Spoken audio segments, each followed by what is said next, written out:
Hello and welcome back to Totality Town. The 4th of July is just around the corner, and with it comes the end of the first eclipse season of 2020.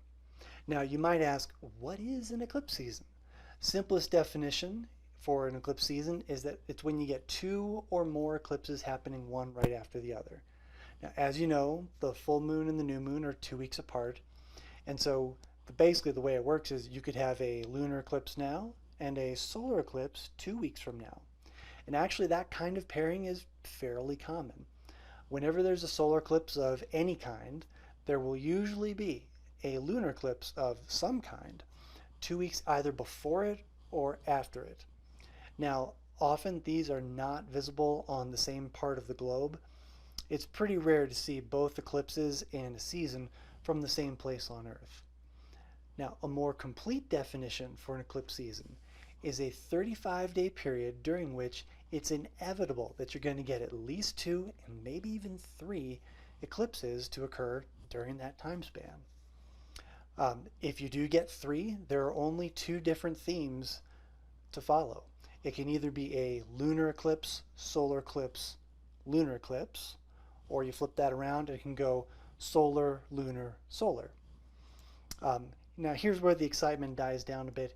Any eclipse anywhere on the globe can be part of an eclipse season. So the best of the best is going to be if you have a total solar eclipse, total lunar eclipse, and then 2 weeks later, another total solar eclipse. But it's actually more likely that you'd have the least exciting eclipse season, which is a penumbral lunar, partial solar, and then a penumbral lunar again. And of course, it's possible you could not see any of them from your location. So what kind of season are we in right now? Right now we are finishing a season of 3. It's a lunar solar lunar version. There was a penumbral lunar eclipse with a full moon on June 5th, and then an annular solar eclipse just a couple of weeks ago on the summer solstice, June 21st. Obviously, because of the coronavirus, no one was really able to travel to see the annular eclipse. From what I've seen online, it looks like a lot of places struggled with clouds during annularity. However, the National Solar Observatory has one of its locations in Udaipur, India, and the skies were pretty good there. Now, it only got to 85% of the sun being covered, but that's still pretty good. Yeah, and their skies were clear. So here's an animation I put together using one of the H-alpha telescopes in the Gong network stationed there in India.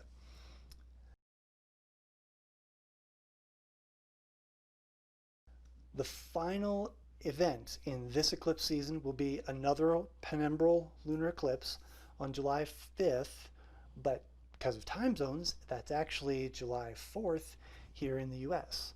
Weather permitting, I'm going to be out there with my telescope on Saturday night, so follow me on Instagram at AstroZach, where I'll be sharing any of the images I'm able to capture. For those of you who are somewhat new to eclipsology, that's my new word, penumbral lunar eclipses are really nothing to get excited about. Sorry. They're when the moon passes through the outer region of the Earth's shadow, and that's called the penumbra. That's where the name comes from. Unless you know what to look for and when to look for it, you wouldn't even know something is happening up there. Here's a sequence of images that I took during the total lunar eclipse back in January 2019. You can see that there's barely any difference between the regular full moon and when the Earth's penumbra is covering part of the moon.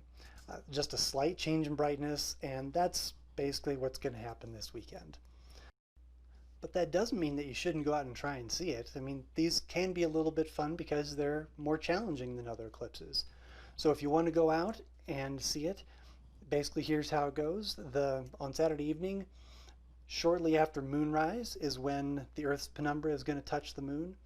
Or over there in the Eastern Hemisphere, that'll be around moonset in Africa and Western Europe.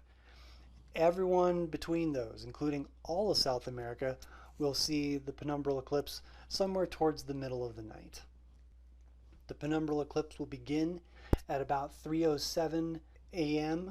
on July 5th in Universal Time, so convert that to your time zone, and then it's going to end just a little bit less than 3 hours later.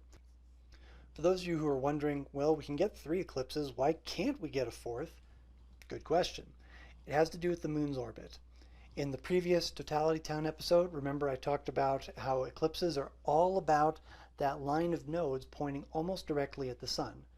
Well, the sun is something of a moving target because the Earth is moving through its orbit around the sun, and at the same time, the moon's orbit is going to shift slightly each month because of the sun's gravity tugging on it.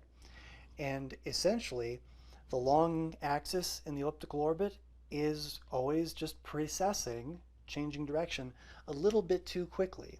The line of nodes simply isn't pointing close enough to the sun for long enough in order for that fourth eclipse to kind of sneak into a season. How often do we get eclipse seasons? They're usually 2 per year, but sometimes you can get part of a third one when you get a season that kind of straddles the new year. Although the first eclipse season of 2020 is drawing to a close in a few days, there is going to be a second one. So in November, December, we're going to have a 2 eclipse season. I'm taking a couple of weeks off here soon, but I'll be back online in August to give you a full preview of the December 14th total solar eclipse. So make sure you subscribe so you don't miss out on that. And also, in the meantime, follow me on Instagram so you can see my photography work, including the results of the penumbral lunar eclipse this weekend. Thank you, and I look forward to seeing you guys again in Totality Town.